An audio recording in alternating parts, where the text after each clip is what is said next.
Hi guys, it's Emily from Novel Novels and welcome to today's video. This is the Spring Flowers book tag. Now I was tagged in this by the lovely Berna from Berna's Bookish Adventures. I've now got room, guys. You can officially tag me in tags for July.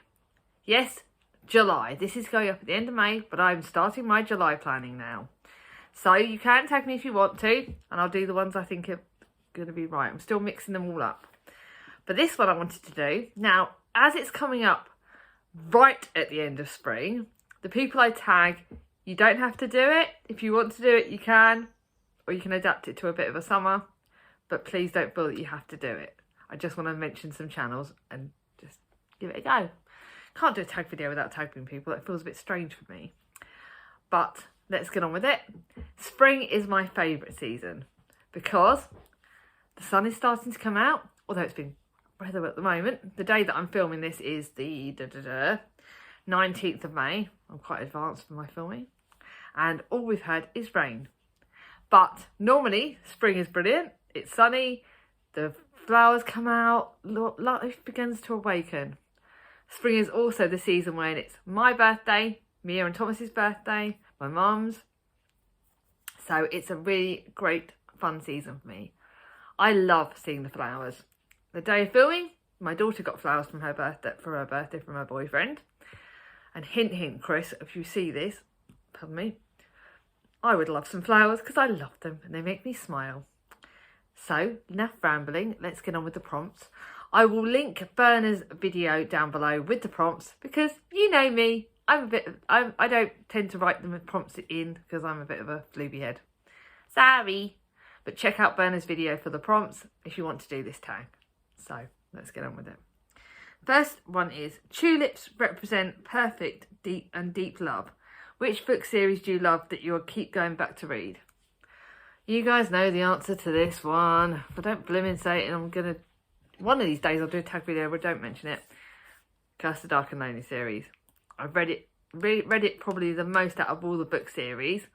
Although another series I'm going to mention at some point in this, I will be reading again soon.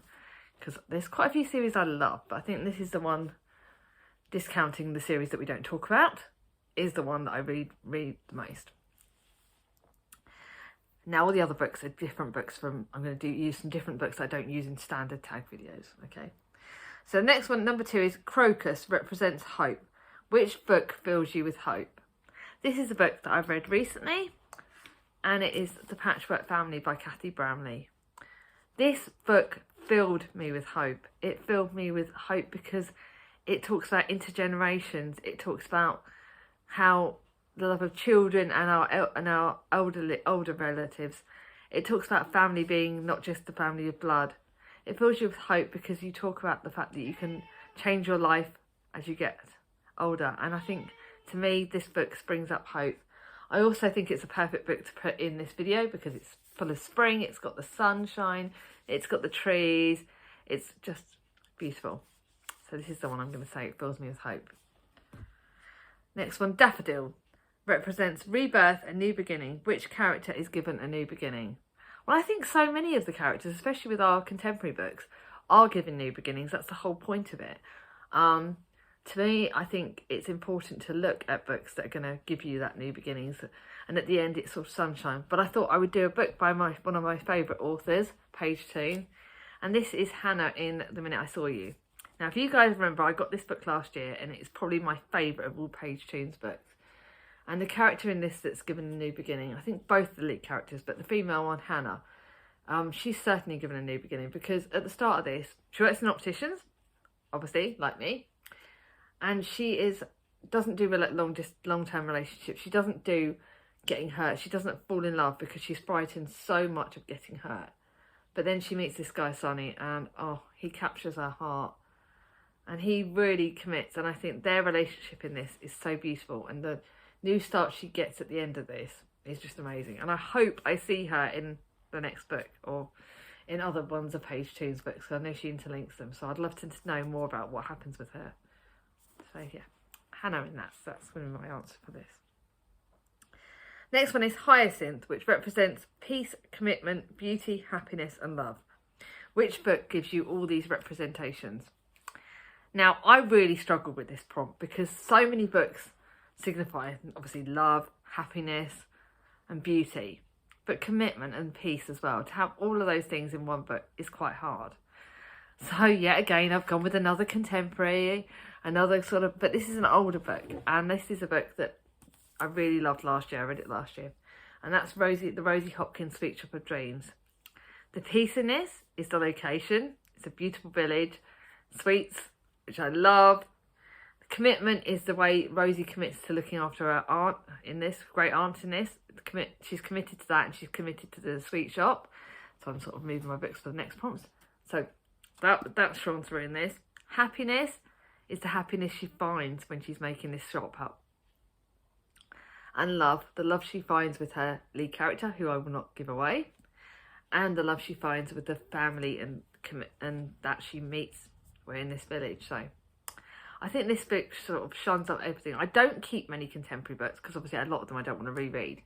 But this book was probably one of my favourites of, again, Jenny Colgan's. It's probably one of my most favourites of Jenny Colgan's books. And I love this series. So yeah, that's why I've gone for that one. Now, Snowdrop represents hope, innocence, purity. Which character brings you hope? And I'm going to go with a classic, actually. I'm going to go with Anne from Anne of Green Gables. In this book, this is the series, another series I would love to reread. I'm going to reread this at some point. Let me know in the comments below, do you think I should set up a read-along group to reread this series? If you do, let me know in the comments below. And if I get enough yeses, I will set this up for next year. And she's an orphan in this start of this book. This is the book that starts the whole series. And Anne is an orphan who gets taken on by the Cuthberts. And the hope she brings them, the change that she brings into their lives and those that she meets throughout the whole of the series. She gives me hope. She gives me hope that no matter what you face, friendship, love, and her purity and love in this series is amazing. So I'm going to go with Anne. Primrose represents young love. Which book did you love as a child? And I can't find my copy of this, but it's Matilda by Roald Dahl. It is a standard book, although I'm just thinking now, actually, I might change, and I'm going to change that answer. I'm going to change it, sorry, I should have, to Charlie and the Chocolate Factory. Most of Roald Dahl's books I love, I'm thinking, and I'm like, oh, do I love Charlie and the Chocolate Factory?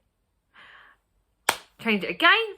So 3 dancers down, I'm going to go with the book that I really did love, and I've got a film right over there, and I have got my copy up, and that is The BFG by Roald Dahl. I could have picked any of Roald Dahl's books. But yes, Matilda now is probably one of my favourites. But I think growing up, it probably was the BFG. Because of my references, again, that I love giants. I love tall people because my family were all tall. Apart from me, that I'm the runt. It's the tall, friendly, big, friendly giant. It's the fact that it doesn't matter if you're tall or a giant. You can be lovely and caring. Now, my Uncle Michael, I know, watches my videos. And to me, he is the ultimate BFG. He is a very tall man. And he's a big guy, and oh my goodness, he was my friendly giant, and he still is, and I love him with every bit of my heart. He's my eldest of my uncles, and he's just amazing. He is definitely the most friendliest giant going, and my kids love him, we all love him. So I think, to me, the BFG represents so many things, not just the Roald Dahl, but yeah, the characters and that I love. So I think I'm going to go change the answer to BFG. Turn over the page and get my next prompts. I can't say this word, so this flower I'm probably going to pronounce it wrong. Anemones represents anticipation. Which book are you most anticipating reading in the spring? Now, because spring technically ends as this video finishes, at the end of May, the spring ends, but I'm going to do a book that I would have read by the time you guys see this, but I've yet to start at the day of filming. And that is, and you'll see it in my wrap-up part 2, and that's Transcendent Kingdom by Yaga Gessi. My sister Charlie has lent this to me. Simon from Savage Reads has raved about it. So many booktubers have raved about it, and my sister has got the most beautiful copy, and I can't wait to read this. And this is a book that is short, sweet, but I've heard amazing things. A gloriously woven narrative about a woman trying to survive the grief of a brother lost to addiction, and a mother trapped in depression while pursuing her ambitions. This is a book that is, I believe, short and sweet. At the time of filming this, yeah, so it is Only about 250 pages. I'm expecting to read this very, very quickly as soon as I get to it. It's going on my shelves ready for me to read next. But it's a book that I'm so excited about. And as spring ends, I will be finishing with that book. So that's something I'm excited about. Now the next one, I'm going to give you, I'm going to do an answer that you're not going to expect. So let's see. Pansies represents love and consideration. Which is a book that you love, do you consider recommending to others? Now I'm not going to go with the book that I obviously started with, because I've already recommended that about more times than I've cared to remember. But I'm going to go with a book that I've read this year that's probably going to go down as one of my favourite books of the year, which is another video that's coming out in June. I'm going to do my top 10 or 15 books of the year so far. And that is Get a Life, Chloe Brown by Talia Hibbert. I've also just read Take the Hint, Danny Brown, which I loved. But I think the reason why I'm going to recommend this more than the other Danny Brown one, besides it's the first in the series, but it represents chronic pain in a way, and chronic illness in a way that I've not read in any other book. It has great comments about size, about the woman's size. I think to me it promotes great self-image. It promotes chronic pain really well. It promotes so many different things, and I friggin' love this book. This is one that's going to go down as my, like I said, one of my favourite books of this year. If not, it'll probably be the most favourite. And it is one that I will recommend to everyone. If you want to read a book that promotes self-image in a brilliant way, that promotes chronic illness in a way that's represented in the best way ever. It's got a bit of naughty stuff in it, which I love. And it's something that so many people can relate to. You know, this is a girl that wants to get a life and do all the things she's achieved. When I had my car accident, I had a lot of goals that I wanted to achieve, a lot of things that I wanted to do. I think I've pretty much done most of them, except for they're getting married. Chris will take the hint on that one of these days. But that's the last of my Get a Life list that I want to do. But she lists the things she wants to do, and she meets this great guy who helps her. I love this book. Cannot recommend it enough. So the next one is Violas. I can't even read my writing. Represents innocence, modesty and decency. What book includes all these virtues to you? Innocence, I have to go with another classic, Little Women. Innocence is the young girls at the start of this book. This is the sweetest. I've got the two copies, Little Women and Good Wives. And the Little Women is when they're in the younger stages. So I think this is why this book represents so much of those things. It represents modesty. Back then they didn't have much money. They didn't have things. So they treasured what they had. And decency. The girls in this are so decent, so pure, so amazing. And I thoroughly, thoroughly love this. And then the last prompt. Hellebore represents serenity, tranquility and peace. Where is your favourite place to read? That means you will have all the serenity, tranquility and peace to enjoy your reading. Now, with two young children and a very noisy other half, most of my places are not serene and tranquil, when they're around. But in general, my favourite place is probably the garden, because it's when it's quiet. It's lovely sitting out there with nature, tranquil. I just feel really peaceful when I'm reading in the garden. And fingers crossed the weather will improve so I can read in the garden more. Please take the hint, weather. So yeah, that's my favourite tranquil place to read. Now obviously I've got to tag people. I'm going to tag these people, but because it's coming out right at the end of spring, if you do want to do it, great. If you don't, I understand. And I'm going to tag Ange from Ange's Book Chatter, Lawrence from the Book Bubbler, and Linda from Linda's World of Books. Because I'd like to think you're all spring happy people that I love. So, if you like this video, give it a thumbs up. If you're new to my channel and not subscribed yet, ring on my ding-a-ling. And I'll see you all soon. Bye-bye.